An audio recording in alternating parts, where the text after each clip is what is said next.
Welcome to Frontline Nursing, a Nurse Minder production that gives you an insider's look into the daily life of nursing from those who are currently working on the front lines. Whether you're considering nursing as a profession, you're a nursing student already, or you're a nurse looking to transition to a new patient population, this show will give you some behind-the-scenes information to help you guide your career. Today on Frontline Nursing, we are joined by Danielle Klassen, an LPN who graduated in 2007. I'm a little tongue-tied this morning. And she graduated from Algonquin College in Ottawa, but shortly moved to Edmonton, Alberta in 2008 with a job fair. So I'm really curious to hear about that today. Thank you for joining us, Danielle. Hi, nice to meet everybody. It's great to have you on the show. I am curious about the job fair. We're going to come back to that. I first like to start out getting a little bit of sense as to people's I call it their origin story. What brought you to nursing as a profession? I always wanted to be a nurse ever since I was young, watching that ER TV show. My grades weren't the greatest. I always wanted to be a doctor and soon realized that I did not have the grades for doctor, so I decided nurse was a good fit for me. So when you say that ER show, was that the name of it, or is there a particular show that was? ER, yeah. Oh, it was ER, okay. Just wanted to make sure. Yeah, the one with George Clooney in it. Ah, yeah. Was he the motivating factor? You're hoping to meet someone like him? That's awesome. Fantastic. And so you went straight in from high school then? I took a year off to kind of decide what I wanted to do, upgrade some marks in college. So I took some math courses because my math wasn't the greatest. And I can't remember what else I took. Just some upgrading. Mm-hmm. Yeah. You know, I'm happy to hear that. I have a child who's 19, not really ready yet for school and doesn't know what he wants to do, but I've always told people that school is always there. Like if you don't get great marks, you can always go back and upgrade. Once you find the passion and the path that you want, your motivation is there and you're gonna do okay. So good for you. I think a lot of people have to go back and upgrade or take classes they didn't take to move forward in their path. Yeah. I also did a counselor type of person that kind of explored because I wasn't sure what I wanted to do originally. Mm-hmm. So that was kind of cool too. And were there other things that came out of that conversation that you were curious about, or was nursing it? I had looked at paramedic, but I didn't get accepted into paramedic, but nurse was what I got accepted, so okay. I went with it, yeah. And you've been doing it ever since? Yeah. Yeah, that's awesome. We're going to get into where you're working. I want to talk about this job fair a little bit because I hear people go to job fairs and it feels like they're just handing out resume after resume after resume, but it worked for you. So do you recall what was going on at the time? Was there just a massive need in Alberta that you couldn't get work in Ontario? I know in Alberta they were hiring like crazy for nurses back in the day when we weren't in a crisis in healthcare. I also had some really good experiences on my resume. So when I was in high school, I worked as a life enrichment aide. So I had experience in geriatrics and seniors. I also... What else did I do? I babysat, I had lots of experience with taking care of people. So I think that helped with and then the interview, they basically hired me on the spot. Wow. And that was 2008. Yeah. I don't remember why, but I do also remember that was when they brought the international students over from the international nurses from the Philippines. That was right around the time they came over. And you're currently working in an urban center in Edmonton, one of our bigger hospitals here.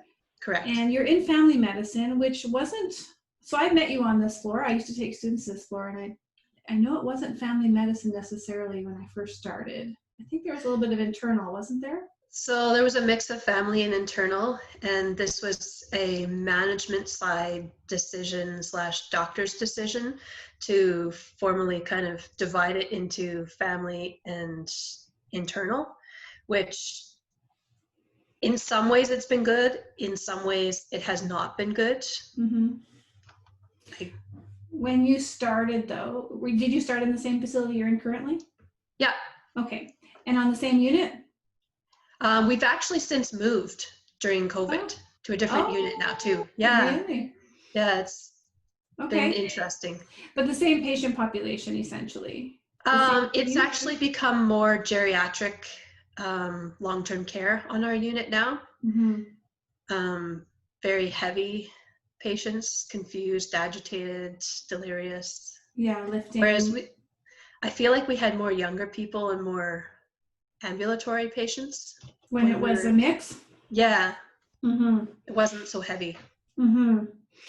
With that shift, was there a shift in staffing ratios, in number of patients to nurse? Did that shift at all with the increased workload? Nothing's changed with our ratios. No, it's the same. No. Yeah.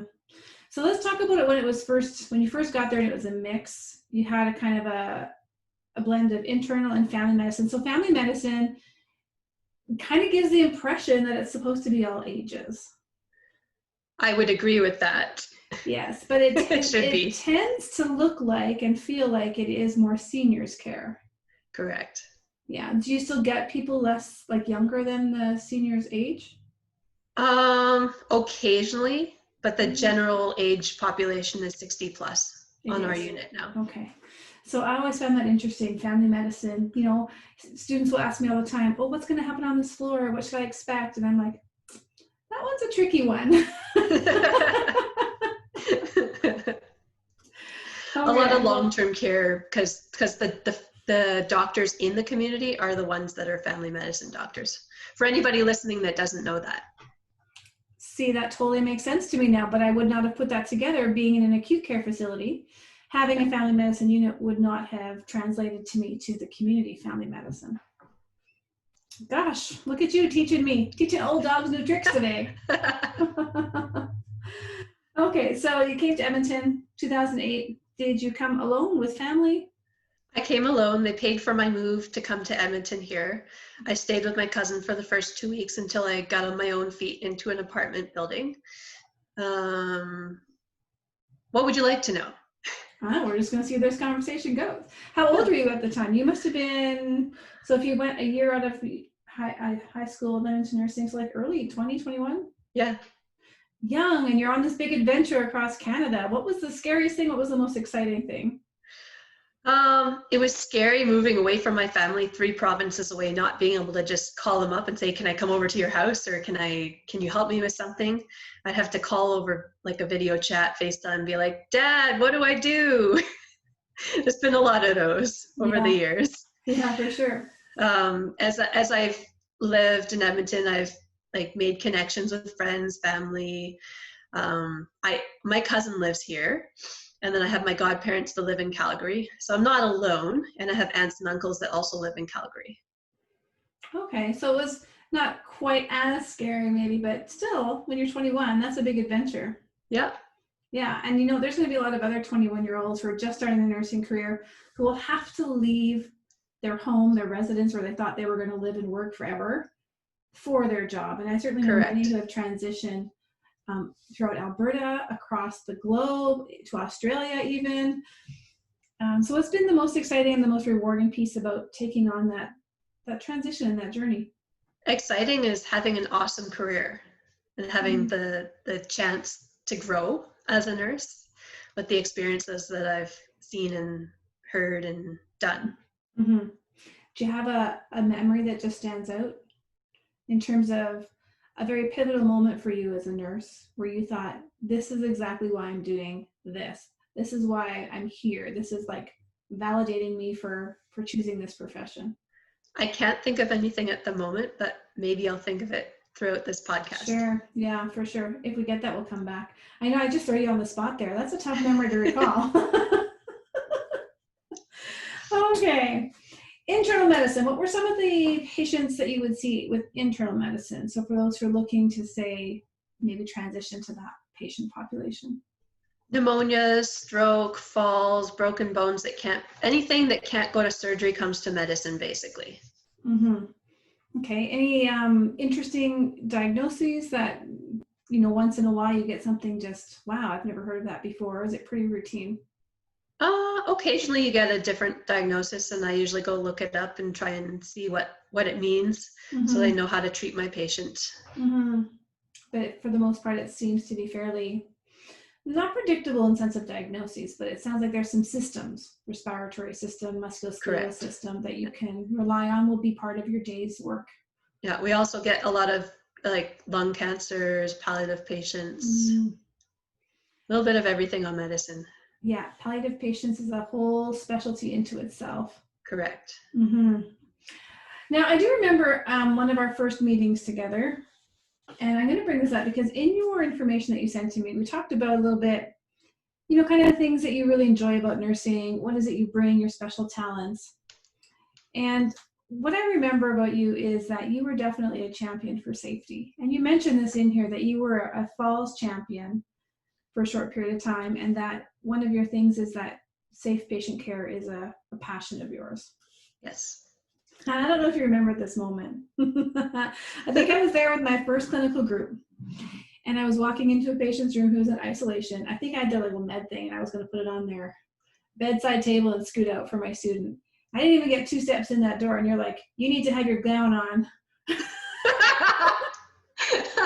Do you remember that? I don't remember it. And I stopped and I said, and I think I probably started to justify myself, to be honest. I probably was like, oh, I'm just dropping this off. And then I'm like, damn, she's right. Like, you know what? She called me out. She should call me out. And that's when I knew that Danielle was about safety and policy. Nowadays, I'd probably say, can you please put a gown on when you go into the room? Or why did you do that? Yeah. No, it was, you know what? You were right to do that. Having a voice and advocating is really challenging in nursing as it is. And now you've got these people on your unit and they're not following the policies and the protocols that you know to be good and true. And really, who am I to not follow policy? But there I was. Yeah. So let's That's a funny memory. Oh, you know what? It stood out to me because I thought, I need to watch this girl. She's on it. And I appreciate that. I actually appreciate that. So, especially being in a leadership position myself too, I call my students out. I should be willing to be called out myself. So, you're welcome. Yes. It is a good memory of mine. So you're also on the executive committee for the union. Correct. And I know that's a passion for you as well. You've been very vocal about changes in nursing and trying to advocate for positive changes. What are some of the biggest struggles right now? Staffing levels, safety for the staff, not having enough nurses on the floor when the patients are acute, needing to be fed, needing to lifted, boosted. Mm-hmm. I am a high encourager of doing EMACs, which are Employee Management Advisory Committees. So I'm on that committee. And so if someone feels that they worked unsafe or they worked short, they're supposed to fill out a form. So one goes to the manager, one goes to me. And then what happens is it's supposed to be an open culture where we talk about it with the manager. We try and solve our problem. And if it's not solved at the management level, then it goes up to the EMAC committee that has one of the head managers of medicine and a couple of other managers from other units, and we discuss the issue and we try and solve it there. And we also have our union MSO there present to help us out with conflict. Is this something that the staff have embraced, or is there a little bit of hesitancy to even still bring forward issues because there's going to be a conversation with multiple people, it sounds like? I find there's a lot of hesitancy, and I find I'm the only one filling them out. So I've started to say, I'm not filling these forms out for you guys. You need to fill this out yourself. So you were filling them out on behalf of somebody else? Correct. I'd fill it out and then everybody would sign it. And I've also had backlash with one EMAC that people went back, oh, well, I was forced to sign that. And so I didn't feel the solidarity with that one. That is a challenge when you are in a position and you're a strong advocate voice. I've been there in a lot of different situations, and to have all the people around you say that they do want this and they do support this, but then when they are put in the position where their voice matters, for them not to speak up and honor that voice that they shared with you privately and to not do it publicly when it matters, that is hard. Yep. Mm-hmm. And then the management looks at me because I'm doing them all the time and nobody else is doing them, thinks that there's a problem with me. Maybe it's my time management, maybe it's a coping mechanism. And I've said several times, it's not a coping mechanism. This is a safety issue. It needs to be changed. We'll see. Yeah, and you're following the process. This is what I said right off the hop. I knew that you were a policy and a process girl. And when you do value that so heavily, not that the others don't, but you, like, that is your avenue to elicit change. And if the others would see that as a safe avenue to elicit change, then potentially change will happen faster. And I think people are afraid of getting in trouble for filling out these forms. And I remind staff that you can't get in trouble for filling out an EMAC. They can't retribute you. And if you have a problem, come to me. I'm on the EMAC committee. I'm the chair. I will help you deal with that. Mm-hmm. Mm-hmm. Do you think, okay, because this just sounds like the same worries in a different context. I think of workplace bullying, conflict with colleagues, people are afraid to speak up. I think of making errors, people are afraid to self-report. Oh my God, I gave the wrong medication because I fear there's going to be job action. So it sounds like those fears are still there, but this is just a different context. I'd agree with that. Yeah, so it's the same. Now that's a challenge. Do you have any ideas as to how, like, what are you doing now to try and get people over that hump of fear and into action? That's a really hard topic to try and get people over fear. Because once it's ingrained into them that, oh, I shouldn't do this because I'm going to get in trouble, it's hard to change their mindset. Mm-hmm. And that's what we're trying to work as a union, is trying to figure out how we can change people to feel that they are empowered and they are in solidarity with each and every one of us. Is the union a part of this? I'm sorry, what was the acronym again? EMAC. EMAC? I should write things down. You know, my memory's not that good. Is the union also involved, you may have said this already again, with the EMAC, the conversations and the reporting? Yes. Okay, so they're at the table when they bring this forward and they want to explore it. When it goes to the committee level, if it's just between the manager and the employer or the employee, there's no union rep present unless you feel like you need a union rep present in the meeting with the manager. I always start a meeting with the manager. Do I need a union rep present? You ask that before you attend or when you're actually in the meeting? Before I go to the room, I'll say, do I need a union rep present before I come to the office to talk to you? Is this business or is this just a simple, we're chatting in the office? Yeah. Now there's a difference between a nurse who's heavily involved in the union and the nurses who just go about their job knowing the union exists, but aren't really embedded into the daily goings on of the union. Is that you know the questions to ask and you know how to protect yourself. Yeah, I've been also trying and thinking about how I could do an educational session. Like I've been thinking of we have a union board in the basement next to the cafeteria. I want to do an educational session on what the union actually does for people in simple bullet form on a poster that they can read easily, and something that we can post, because we use Facebook for our local and chapters to advertise to people, and I want to try and do that.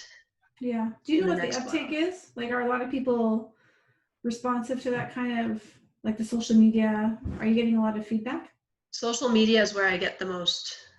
Like, we have a private messenger group that we also use. So if people have concerns, questions, they can ask us on there. Do you find that, so it sounds like you're giving a lot of your off time to union activities, safety issues, reporting issues. Is that fair? Yes. Do you find that you get tired, fatigued, and you want to give up sometimes, or are you still full charge in there? Yes, I've been to burnout a few times in the last while.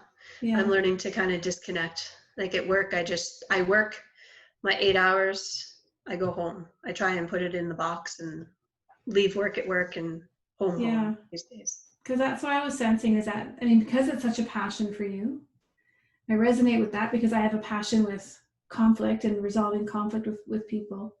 And that I take all that home, and I was sensing that this is probably something that wears on you, and feeling like you're the only one leading the charge. And when those people don't speak up publicly when you need them to, it can be very lonely and tiring. Yes. Yeah. So how do you keep yourself refreshed to come back the next day and engage and keep pushing forward? I relax at home and watch TV and do nothing some days. Go for a walk after work sometimes and kind of just reflect on my day. My fiance and I sometimes talk, keeping confidentiality out of it. Or In it, yeah. Yeah. I knew exactly what you meant. Listen, a big union girl like you is not going to be breaching confidentiality. I know that. Oh dear. What kind of changes do you anticipate will come out of all this? What are you hoping for with this EMAC? I'm hoping eventually we can find change, safer environments for everybody, more staff on the forefront. And when you say staff, are you thinking nurses in particular, or would this also include healthcare aides and other allied support? There's been a couple times where we've really complained and we've gotten like an extra healthcare aide, and it's made a big difference with our care, with our patients. They get turned more, they get fed better. We're not in such a rush to do our care because we have that extra staff to help us. But what we're told is to try and figure out how you would do it without the healthcare aide, because one day you're not going to have the healthcare aide. Well, I mean, hope that's not going to be the case. I agree. With the government, you never know right now with this Kenny government. And that's true. I think that there are definitely some conversations to be had at that level. Yeah. Oh my goodness. I tend to usually shy away from politics, but if you want to dive in, we can dive in. I don't know. See, my husband's big into politics, and I'm not so much into politics, but I am about safe patient care. Bottom line, that's what it's about. And if there is a deficit, if nurses and healthcare aides do not use their voices, nobody will ever hear it. So let's just actually divert for a second, because this makes me think of what's happening in Quebec right now. When the military went into those long-term care facilities, I'm wondering if you've heard about the report that they sent up. Yes, I have. It's absolutely saddening to hear those reports. Right? And those things were happening before, and nurses and healthcare aides and professionals were trying to raise their voices before, and were not getting the ear of the people who could make change. So this may be an example to maybe lean into in terms of advocacy, and recognize that sometimes it does take another person to come in and speak louder, or just be heard in a different way. Because when you keep, I don't want to use the words cry wolf, that's definitely not what I mean. When you keep saying the same things over and over, people stop listening, when there's no change. True. Yeah. Okay, so do you think that incident in Quebec will influence anything here? Potentially. I'd like to see what they're going to do to change their problems in Quebec and Ontario. If this staffing issue is going to change, what's the government going to do about this? I don't think we're going to see much change in Alberta unless something changes out in Quebec and Ontario, unfortunately. Yeah, I agree. It's sad because, we can only say it so many times. I think here's what I think will require a change. When the Premier and his family need our services, then we will see a change. There's days where I wish he would come into our hospital and just see it right? For what it is. Yeah. Come in as a patient and sit in the hallway and see what it feels like.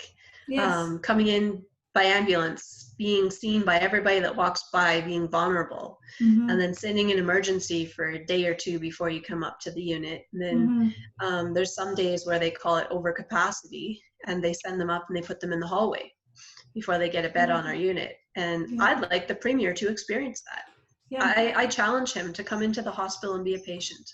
Yeah, I think that would be an excellent experience for people who are representing public health to go through, to understand what our patients actually have to go through sometimes. Yeah. Well, thank you for joining me today, Danielle. It's been really great catching up with you. You're welcome.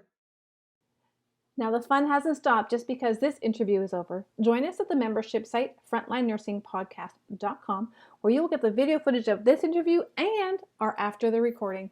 In addition, our guests create a download specifically designed for you. Now, if you'd like to be featured here, email me at info@tammydunnett.com and we'll get your story online.